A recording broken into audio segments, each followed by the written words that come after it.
So this is an instant relief for that sciatic pain you've got in your right leg, James. Okay. So what I want you to do, grab 2 chairs. Yep. Sitting on the first chair, I want you to bring this ankle up. Yep. So that it's just holding only on the opposite chair in front of you, okay? Okay. To make it a little bit harder, Yep. what I want you to do is move this ankle. Right. So first, we're going to point these toes away from you. Okay. And then bring them towards your body. As you're doing this, I want you to follow the same plane of motion with your chin. So, Okay, so as the ankle points, so does your chin tuck. And as your ankle points towards the face, you look up to the ceiling. wow, I can really feel that down the back of my leg. Yes, and that is the sciatic nerve. Okay. The key with these exercises are, we don't want to hold it in one position. So you're doing great there, continually moving the toes and the chin Okay. away from the body and then toward. We don't want to hold the nerve at any point because that's when the sciatic nerve can get really aggravated. Nella, how many of these should I try to do? So for instant relief, you can do about 30. Oh, right. But yeah, 30 in one go. You can rest between, feel free to. But the key is to do these around 3 times a day to really get benefit from them. Okay, perfect.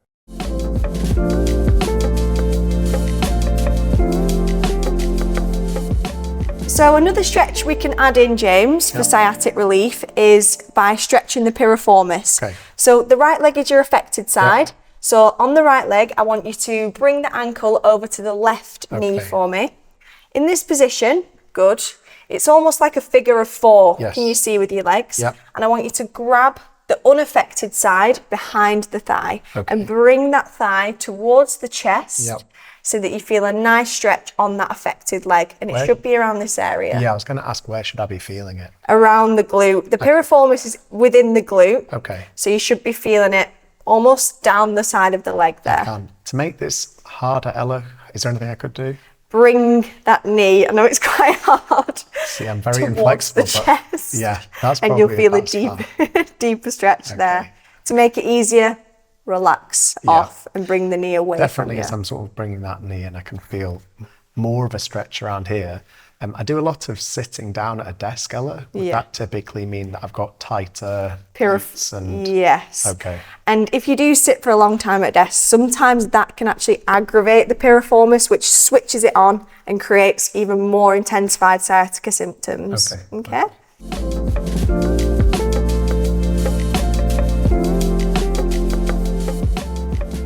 The next stretch we've got, James, is a hamstring stretch. So as well as stretching the hamstring, it's also going to involve stretching the sciatic nerve at the same time.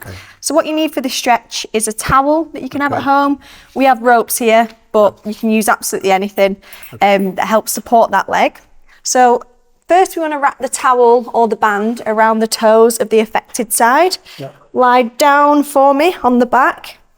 And then lift that leg up towards the ceiling and pull a gentle pull on that rope so you can feel a stretch in the hamstring. Can you feel it? I can. And Ella, the rope should be, I assume, around sort of the ball of my foot. Yes, just below the toes on that pad. Yeah. How long should I be holding this for?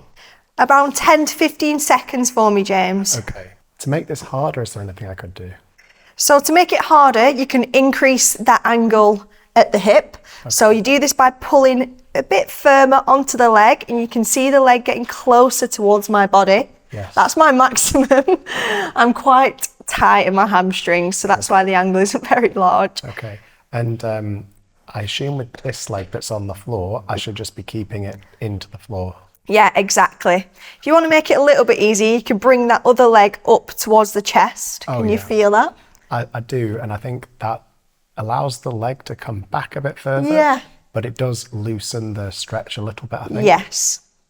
So whichever feels most comfortable for you, you can have the opposite leg in a lying position or bring it towards the chest. Okay.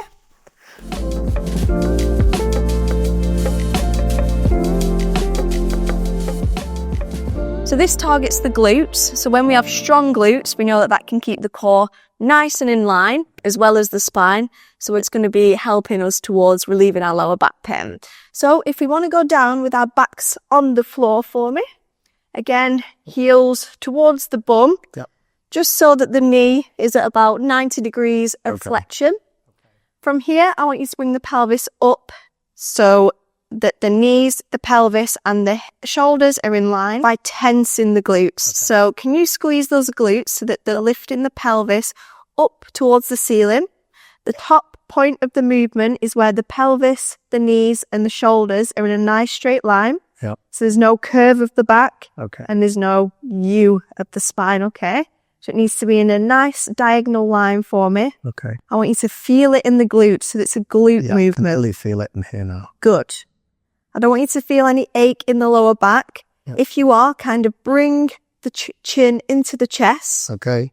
And you should feel it more in the glutes then. Yeah. And how long should I hold it up here for, Ella? So I want you to hold this for around 15 to 20 seconds, making it quite challenging. Yeah. From there, nice and slowly lower the glutes. Okay. And when I'm coming down, I've heard people say that you should be like peeling the spine sort of layer by layer down onto the mat. What do they mean by that? So I like to pretend that your spine is a string with balls on it, and you're lifting each ball one at a time, peeling it off the mat, starting from the bottom, up towards that top position. Okay. So it's not just a up, down movement. It's nice and slow. Yeah. And to make it easier or harder, what could I do, Ella? First of all, to make it easier, just hold it for a less amount of time. So instead of 15 to 20 seconds, it could be 5 to 10 seconds. So we'll do that now. 5, 4, 3, 2, 1, and then down. Yep. Okay, continuing with the reps. Yep. And to make it harder, what we can actually do is a single leg variation. Okay. So when you're in that top position, I want you to lift one of your legs so that it's in line. The knee, the hip, and the shoulders are in line, and you'll feel it in that left-hand glute if your right leg is up, okay? Sometimes, Ella, I'm feeling it in the back of my leg at the hamstring. Yeah. Is that meaning that I'm not switching my glute on enough? So, if you're feeling it in the hamstring, just move those toes away from the glute a little bit further, and then you should feel it a little bit more in the glute. Oh, yeah. Yeah? Yeah. Perfect. If your heels are too close to the pelvis or too close to the hips, you'll feel it more in the top part of the quads. Okay. If they're further away, you're more likely to feel it in the hamstrings and the glutes. Okay. Okay? Yep. Perfect.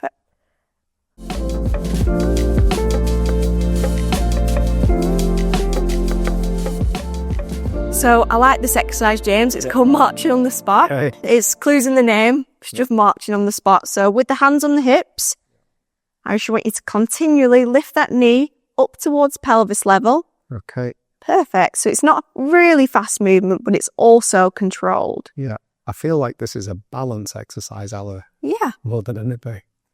So it is, you're completely right. So what this is encouraging is stabilization of the spine. Okay. So we're engaging our abs throughout this movement, but also the stabilization muscles at the back. Yeah. So this is really going to help with that lower back pain. Okay. And Ella, when I'm doing this, sometimes I feel like my pelvis is tilting. I'm not sure if there's anything I can do. Do you mean tilting left to right? Yeah, it sort of feels like I'm swaying side to side. Yeah. So one thing that we can do is use our arms. That sometimes help with stabilization of the pelvis. Yeah. So opposite arm goes with the opposite knee. Okay. But if you feel like your imbalance still there, just bring the knee up to a lesser angle. Okay. Because smaller movements. Yes, smaller movements, exactly. And to make it easier, could I have a chair support? You could have a chair. Holding on to something? Yeah. Holding on to something next to a wall, smaller angle with the foot. Okay. You just regress it as and when you need to. Perfect. Okay. And to make this harder, Ella, could I hold it at the top maybe? Exactly right, James. Okay. Holding it at the top. I think you're better than me. If you want to help yourself when you're balancing, try and fix the eyes on an object in the room. Okay. Rather than looking around. That's my mistake. I always look. These exercises work best when done little and often, once or twice a day. Only move within what your pain allows and build up gradually. If you've got any worsening pain, stop. And if you've got any concerns with new weakness, numbness, or loss of sensation, please see your healthcare provider. Remember, some days are going to feel easier than others, and that's completely normal. Gentle, regular movement will help you stay mobile and resilient. Even 10 minutes a day can make a meaningful difference over time. If you have any questions or queries, please leave them in the comment section below. And if you found this video helpful, then why not check out the next video here.